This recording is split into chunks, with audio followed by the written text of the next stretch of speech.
Red here, Wendigo 6. I just want to do a video today just because, we're in 2021 now, and, ammunition's scarce, guns are even scarcer, it seems like, and, we're in the middle, well, not the middle, but the beginning of the Biden administration, and I see it on social media more and more, oh, I want to join a survival group, or I want to join a militia, or, people even talking to me and talking to my other militia members saying, hey, we really want to join your group. So I just want to do a top 5 video, top 5 things you need to know before you join a militia or a survival group. First thing is we're not a fringe group in the woods. Especially out here, the panhandle of Texas, there ain't too much in the way of woods anyways, but we have families, we have houses, and we have jobs. We're just regular people. We're not extremists just, living in a canyon somewhere in a camp or something like that, like, a lot of different movies and shows kind of portray. Number 2 is, for a lot of us, we've been doing this for a while. I've been doing this for over the last decade of my life now. But there's been folks that have been doing this since the 80s and 90s. We already have guns, we already have land, we already have gear, and we already pretty much have all the help we need. We don't need you. And, I'm not saying that just to be a dick. I'm just saying that, like, I see it all the time on social media, especially.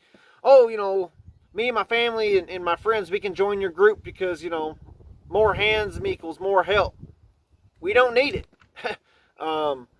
Which brings me to number 4. Actually, I'm going to skip number 3 for just a second. But number 4 is more help equals more mouths to feed and more drama. If you watch shows like The Walking Dead, you notice that, some of the more boring parts of seasons is when Rick's group is not out and about looking for more help. Like when they're at the prison, they're just chilling at the prison. They're not doing too much.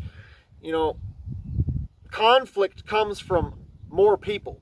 And when you just kind of hold up with your group that you've already had, your survivability rate goes through the roof. Just because your drama is through the floor. So going back to number 3, groups are not the same. There's a difference between a militia and a survival group, namely. But even within militias and within survival groups, we're not all Republican. I'm a libertarian, as a matter of fact. That doesn't stop me from trying to help other groups along. But, there are some that are you could say very pro-Trump. You could say some that are, just hardline Republican. There's some that are, Bible thumpers. There's some that, they care about national politics and international politics. And then there's some that just don't. They just care about their families and their neighborhoods, and that's it. So just walking up to a group and saying, hey, I want to join your group. Well, you may want to know what you're wanting to join. First off, you may want to talk to them and find out. There was an instance, I like to talk about this a lot in my classes, but, I had a group when I lived up in Alaska, and we were, meeting several times a month. We were doing meetings, we were doing training, and finally, about 6 months in, I started trying to talk to everybody about their SHTF plans, and even after 6 months of meeting regularly, everybody's plan revolved on ditching the group. Everyone's plan was, oh, I'm going to go over here and do this, and I'm going to go over here and do this with my family, blah, blah, blah. Not everybody in the group's plan was to stay with the group. Matter of fact, most people was to split and run. And that's what I'm saying is you need to be upfront with yourself and upfront with the group that you're trying to join and say, well, these are my plans. These plans can change if I join the group, and the goal of your group is to incorporate me and my family or whatever. And the number 5 thing, which I think is actually the most important, is be an asset, not an asshat. It's kind of a funny way of saying it, but you know, there's a lot of people that don't prepare. You know, they don't even try to really learn too much about survival or being combat effective. You know, they might have a daily carry pistol or something like that they keep in the center console of their truck or their car, or you know, they may not even have that. They might just have an SKS in their closet at the house. You know, and they want to join a militia or survival group, and you know, to that I say you can, but you know, what I've learned in the past is if you're not prepared, if you haven't even tried to be prepared, there's not too many groups out there that are going to want to incorporate you and your family because you're an asshat.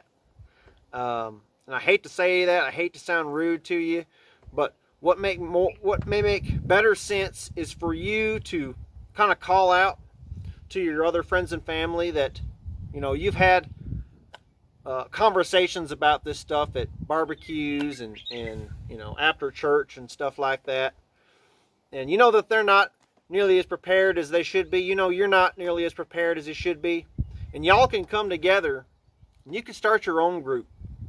You know, and again, I do classes on this all the time, and you know, a lot of people get frustrated because they come to these classes thinking, well, I'm going to come to this class and Red's going to point me in a direction to a group that I can join.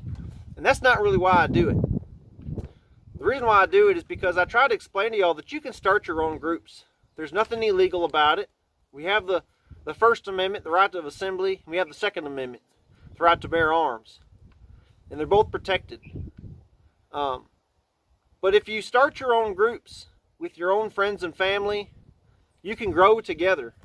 You know, I was thinking about that earlier today. It's like there's groups that, you know, when I first got to Texas, I think 8 or 9 years ago now, that when I first started putting them together, you know, we all didn't know what the heck we were doing. I didn't really even know what the heck I was doing.